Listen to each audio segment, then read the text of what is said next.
Oui, ce n'est pas des secrets d'État, ce sont des témoignages d'acteurs politiques sur des situations juste exceptionnelles.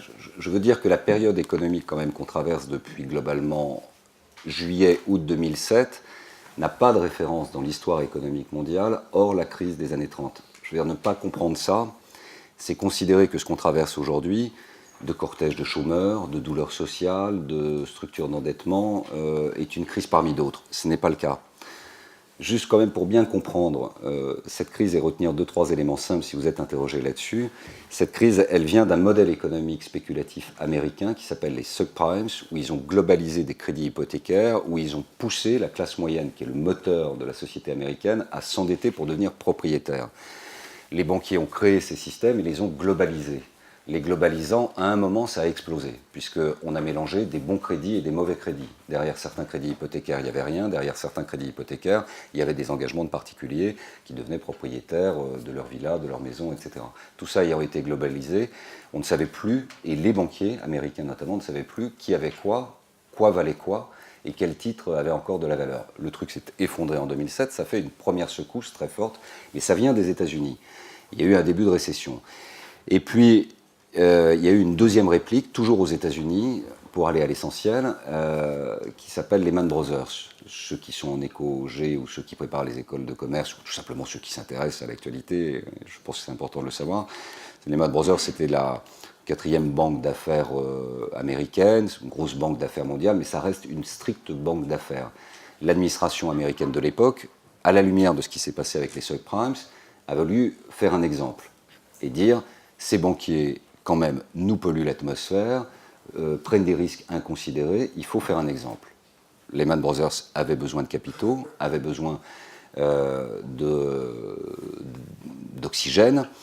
L'administration a dit non et a fait faire faillite à Lehman Brothers. Et là, on s'est aperçu que le système bancaire mondial est totalement interconnecté. Que ce soit une banque d'affaires comme Lehman Brothers ou que ce soit une banque de dépôt comme Northern Rock, aucun système bancaire n'est apparu à travers cette crise comme invulnérable. Tout étant interconnecté, la chute de Lehman Brothers a entraîné le refus des banques de se prêter entre elles et a amplifié le phénomène économique de récession. On est rentré dans une période d'1 an et demi de récession. Il y a eu moins 5% en Allemagne, il y a eu moins 2,5% en France, il y a eu moins 2 ou moins 3 aux États-Unis. Toutes les économies avancées sont rentrées en récession économique, c'est-à-dire derrière des faillites d'entreprises, derrière des cortèges de chômeurs au niveau mondial par centaines de milliers, uniquement par la décision d'abandonner une banque. Et le système bancaire a dit, si vous abandonnez une banque, vous abandonnez l'ensemble de l'économie. Pour sauver l'économie mondiale, qu'ont fait les pays? Les États-Unis, l'Europe, la France, etc. A fait ce qu'on appelle la relance keynésienne, c'est-à-dire de la relance pour soutenir l'activité économique par de la dépense publique, et a récupéré, à travers cela, une partie des dettes privées que les États ont accepté de porter sur leurs épaules, car en faisant de la dépense publique supplémentaire pour soutenir l'activité économique, comme les États étaient déjà très endettés, on est tous passés en dessous de la ligne de flottaison. Et donc cette simple décision sur Lehman Brothers a entraîné une récession économique, un transfert d'une dette privée vers une dette publique, des dépenses supplémentaires, donc des nouveaux déficits. Et là est apparue la crise de la dette publique générale. Et ça a traversé l'Atlantique, c'est arrivé en Europe sur le maillon plus faible qui était la Grèce, qui est le pays de la zone euro le plus endetté. Et là, les marchés, c'est-à-dire les banquiers modernes, les États aujourd'hui ne se financent plus que marginalement auprès de la Banque centrale, ils se financent sur les marchés, comme des entreprises ou comme des structures corporates qui cherchent de l'argent. Et donc ces marchés, ils s'échangent les dettes. Jusqu'à ces deux crises, les dettes d'État étaient considérées comme les plus sûres, donc tout le monde en avait beaucoup en portefeuille. Et à partir du moment où on s'est aperçu qu'il y avait un maillon faible dans la zone euro et qu'il y avait un risque d'éclatement de la monnaie européenne, tous les gens qui avaient dans leur portefeuille des titres d'État se sont dit il faut qu'on les vende. Donc il y a eu énormément de ventes des marchés des titres d'État et plus personne pour les acheter. C'est comme ça que les taux d'intérêt sont montés et c'est comme ça que tous les pays de la zone euro se sont retrouvés dans une grande difficulté. Donc pour résumer cette séquence de crise, 2007 à aujourd'hui, une crise qui vient des États-Unis, d'un modèle spéculatif, qui fait exploser le système bancaire, qui amène les États déjà très endettés à dépenser pour soutenir l'activité économique et on passe sous la ligne de flottaison. Donc on est au cœur d'un modèle en transformation profonde, économique, de financement des politiques publiques, c'est-à-dire d'un surendettement. Les États ne peuvent plus se surendetter. Et que fait Papandréou à ce moment-là? Il continue de faire de la politique. il s'aperçoit que les cures d'austérité, les politiques de rigueur, les efforts demandés aux Grecs sont difficiles. Évidemment, les Grecs ne sont pas très très bien vus, je dois là aussi à l'honnêteté de le reconnaître de la part des ministères des Finances, puisque les chiffres ont été trafiqués, l'assiette fiscale est très faible, les gens payent au black et l'activité touristique est florissante, mais tout ça se paye. Voilà, donc vous pouvez développer tout ce que vous voulez, faire toutes les économies que vous voulez, augmenter les impôts. De toute façon, l'assiette se réduit puisque ça n'était pas rigoureux et il y avait eu des chiffres trafiqués. Donc la Grèce, le gouvernement grec, Papandréou n'en était pas responsable à l'époque, mais c'est lui qui portait la charge de son pays dans les négociations, était évidemment très mal vu, et notamment de la part des Allemands. Et Papandréou veut faire de la politique en disant je vais demander aux Grecs si oui ou non ils sont d'accord pour le programme de soutien que les Européens, Allemands et Français en première ligne leur proposent, c'est-à-dire de l'argent contre des réformes de structure. Et Papandréou va poser la question aux Grecs, est-ce que vous êtes pour ou contre ce programme de soutien? Alors évidemment, il faut se mettre à la place de Sarkozy et de Merkel, qui reçoivent Papandréou, c'est le G20, Sarkozy a préparé le G20, on a bossé comme des fous pendant des mois et des mois sur cette affaire, et le type arrive en négociation en disant de toute façon je vais interroger les Grecs pour savoir si on accepte votre argent, sachant qu'il est exempt, qu'il a la corde au cou, qu'il n'a plus d'argent, qu'il ne peut pas payer ses fonctionnaires, et il veut demander aux Grecs s'ils sont d'accord pour récupérer l'argent et donc de faire des efforts. Les Grecs vont dire naturellement non, et donc au fond les prêteurs, les créanciers qui prenaient la forme de Sarkozy et Merkel disent mais tu te fous de nous, c'est pas possible. Comment tu peux poser cette question? Si tu poses une question, ce qui est ton choix et ton droit, tu poses une question sur pour ou contre l'appartenance à la zone euro. Parce que l'appartenance à la zone euro, ça donne des droits, mais ça crée des devoirs, notamment vis-à-vis de ceux qui te prêtent de l'argent et qui veulent t'aider. Tes amis, tes partenaires, l'Allemagne, la France, on est les deux premiers gros contributeurs. Papandréou, dans cette réunion, fait semblant de ne pas comprendre, ça dure 2 heures. C'est vrai qu'au bout d'un moment, c'est un système angoissant, une espèce de mouche qui vole, une ambiance surannée, on voit les gouttes de sueur qui perlent sur le front. Il passe à peu près par toutes les teintes entre gris sombre, gris clair et blanc pâle. Et à un moment, il comprend tout simplement qu'il n'a pas d'autre choix. Parce que Merkel et Sarkozy tiennent bon et lui disent de toute façon, cet argent, on ne te le prêtera pas si tu poses la question au référendum. Et si on ne te le prête pas, t'es mort.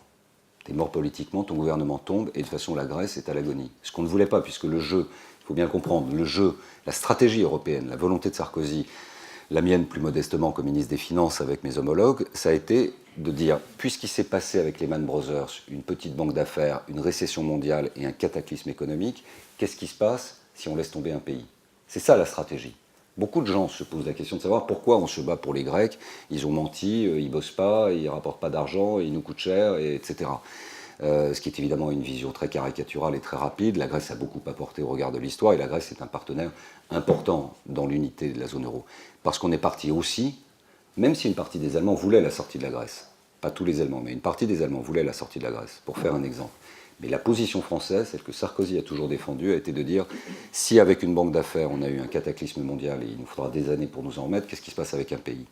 Avec un pays, c'est un désastre absolu, avec des cortèges de violence et un risque majeur. Donc toute la stratégie a été mise en œuvre pour maintenir la Grèce à l'intérieur de la zone euro, l'aider à renégocier sa dette, mais l'aider aussi à faire ses réformes de structure. Et bien, à ce moment-là, Sarkozy, Merkel et toute la zone euro, pour dire les choses, étaient prêts à prendre le risque de la sortie de la Grèce de la zone euro, si d'aventure il y avait ce référendum. Papandréou a calé, il a décidé de ne pas faire ce référendum, il est tombé une semaine plus tard. Et après, c'est le tour de Berlusconi. En Berlusconi, oui. Berlusconi, bon, c'est vraiment un paysage, un personnage, commedia dell'arte.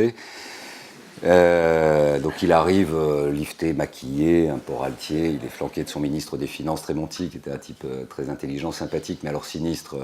Il n'y avait pas une réunion avec le ministre des Finances italien où il nous expliquait que ce qui est en train de se passer, c'est la nouvelle Deuxième Guerre mondiale, c'est comme ça que c'est arrivé, etc. Donc même quand on est de très bonne humeur, pas fatigué, et une volonté vraiment de discuter de manière sympathique, sérieuse, rigoureuse, méthodique, mais quand même sympathique, le type vous plombe l'ambiance et vous savez que vous en avez pour des nuits de négociation en ayant basculé très rapidement dans une très grave dépression dont vous aurez beaucoup de mal à sortir. Donc ils arrivent tous les deux, et donc là c'est difficile parce qu'on est vraiment au pic de la crise, puisqu'on a le problème grec, mais on a aussi des pays sous programme comme l'Irlande, comme le Portugal. On a un pays comme l'Espagne qui est en grande difficulté, qui a 25% de chômeurs, plus de 50% des moins de 25 ans, une économie qui a explosé là aussi sur un modèle spéculatif où on a poussé quand même les Espagnols à s'endetter pour devenir propriétaires, tout ça a explosé, et l'Italie. L'Italie, c'est notre affaire. L'Italie, c'est juste la 3e économie de la zone euro, c'est la 8e économie mondiale, c'est un peu moins gros que la France, mais ça reste quand même très puissant. C'est un pays qui a plus de 120% d'endettement, qui n'est pas mauvais sur le plan budgétaire, qui a des faiblesses, mais qui a un vrai problème qui est son système politique, et qui a à sa tête Berlusconi, que les marchés ne voulaient plus voir. Et donc on a passé une heure et demie à expliquer, sans vraiment le dire, à Berlusconi que le problème de l'Italie, c'était Berlusconi. D'abord parce qu'il était en face, ensuite parce que ça reste quand même dans des tons diplomatiques, ce type de négociation, et enfin parce qu'on ne voulait pas aller jusqu'à cet extrême. On a abouti, dans la fin de négociation, à ce que le FMI obtienne un droit de regard sur l'évolution des comptes et du budget de l'Italie. Et on savait très bien que les Italiens étaient fiers. L'idée même que le FMI puisse mettre son œil et porter son regard sur la situation budgétaire italienne était évidemment une défiance terrible. Et on savait que Berlusconi ne tiendrait pas. Berlusconi a accepté. Le ministre des Finances, celui qu'on invite pour amuser la communion de la gamine, donc Tremonti, retenez son nom, a tout de suite compris qu'il ne fallait pas accepter. Berlusconi avait donné son accord. Berlusconi tombe un mois plus tard. Voilà comment ça s'est passé. Vous avez eu 2 gouvernements qui sont tombés en temps de paix sur la crise de la dette, sur la crise de l'euro, et uniquement par la pression internationale pour expliquer qu'il fallait se donner les moyens de sauver l'essentiel. Et l'essentiel, c'était d'abord ce qu'on avait en commun, et d'abord ce qu'on a en commun à l'échelle européenne, au-delà du projet, du partage, des valeurs, etc. Et de l'aspect démocratique, c'est évidemment notre monnaie.